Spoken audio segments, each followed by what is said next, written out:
Welcome to this edition of the Western Officiating Development Partnership. In the episode, we're going to talk about the role of officiating coach, also called a supervisor, and the importance that they play in the development of officials. The officiating coach's goals are to provide feedback in a positive environment that also, more importantly, teaches you avenues and tools for ways you can approach situations in a different or effective manner. Let's hear from some of our branch referee and chiefs and the thoughts that they have on the role of the officiating coach. I believe the officials coach or supervisor is just so important for our young officials' development. It's an opportunity that we have to support our officials, to do some coaching, to give them, identify areas that they could improve upon and give them ways to help them improve. The role of an official coach or supervisor is somebody that is really invested in helping to develop the officials, no matter what level they're at.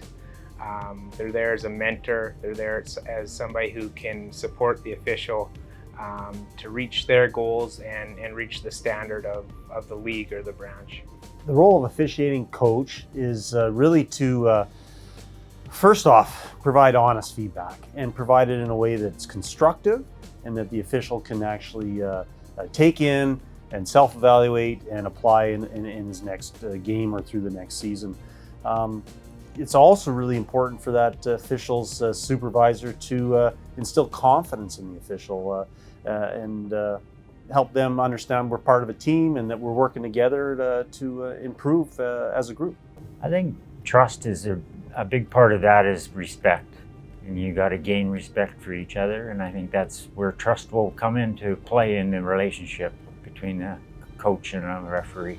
See trust as two ways. The officiating supervisor trusting that the official is coachable and can take what they're being given and apply it and give them the opportunity to do so. Yet the official has to trust that the supervisor's there for their best interest. Trust, I think, like anything in life, is the foundation of any positive relationship. So if the coach can't be honest, you can't develop trust. And if you don't have trust, you really don't have any basis for which to offer that feedback. And at the end of the day, feedback is a gift, and the official has to be in a position where they trust the supervisor. Some great information from our branch referee and chiefs. Now that we have heard the officiating coach's perspective, let's hear what the on-ice officials' expectations are of these officiating coaches. A supervisor that really knows where you're coming from, that can show they understand what's going on out on the ice and can really has your back, has the whole team's back, and is there to support you. When they can critique me and point out little key fixes or give me advice on something that I did right but I could have done better, and not just telling me what I did wrong, but working through the whole game and the calls that I made and why I made them. Being direct, straight to the point. I really like the ones that can give you some really good insight onto how to do things differently. Everybody's got different ways of delivering it, so somebody that just has, whenever they bring up a scenario, they've got a different way to look at it or to see it or what you could have done differently in that scenario, and it just helps you kind of think of the bigger picture and what to work on for next time.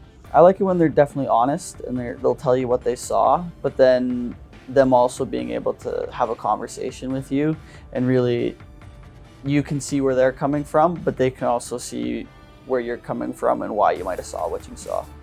Now that we have heard from both the officiating coaches and the officials, let's look at some real game footage and the dialogue that took place after the game between the officials and the officiating coach.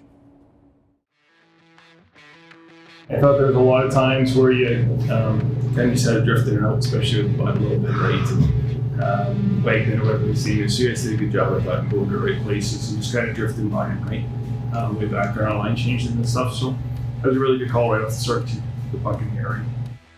I thought you guys did a good job. I thought face-offs were good, right? I think we moved up and down the ice. Good right in cover. Just be careful. There was once or twice where if it's going down his wall, just jump up a little quicker. There was one in the third period, right, where I thought you could be a little closer. rings the bell for you. But I thought it was good. Then I've asked you about the play of the net. Yeah, the first two guys that came in, like they're moving into the wall with steam, and check on them. So I take my focus off the front of the net, I come back, pucks out of the crease. I saw the replay. What do you think of the replay? He covers it outside, pulls it in, he covers it in. So Griff made a good point. It's a minor penalty because he covers it outside, but that's going to be a whistle. So it's not a penalty shot. There are some really important parts to the relationship between officiating coaches and officials. Building trust, being honest with each other. From the coach's side, we have to provide positive feedback and help officials find ways to improve in certain aspects of your game. From the official's standpoint, we have to be honest in our self-evaluations and be willing to learn, bring a positive attitude, and being coachable. If we can achieve all these points, work together as a team, build trust and support each other, we can help you to achieve your officiating goals. Have a great few weeks, and we'll see you again soon.